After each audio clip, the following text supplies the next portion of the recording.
All right, y'all, in this video, I'm gonna be showing you the best way to set up your charcoal inside the grill. Now that you have it lit, it's time to set it up for cooking. We're gonna be setting up what I call a two-zone charcoal setup.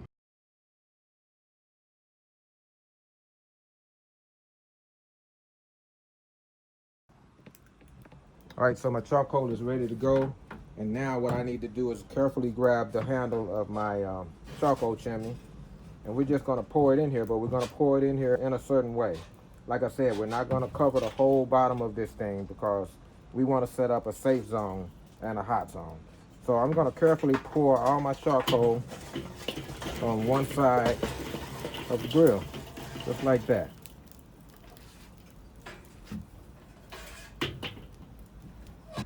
Just to make sure I have enough room, I'm just gonna push them all over to one side like that.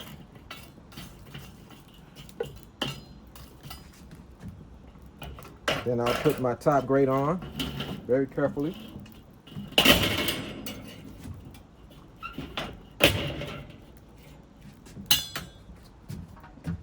Put my lid on and open the vent. Bottom vent is already open too. And that's it, man. This is the two-zone setup. It keeps your meat away from the top of the charcoal.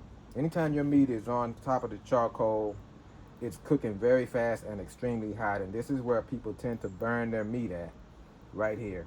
So what we're gonna be doing is cooking on the indirect or cool side of the grill. This is the hot side or direct side. This is the indirect side or cool side.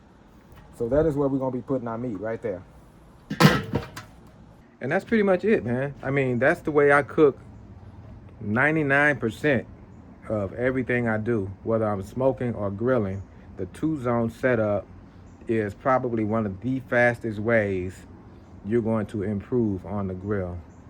I mean, it just keeps you always have a place to go with your meat, even if you want to sear it a little bit. Let's say you're doing some steaks and you want that char on there.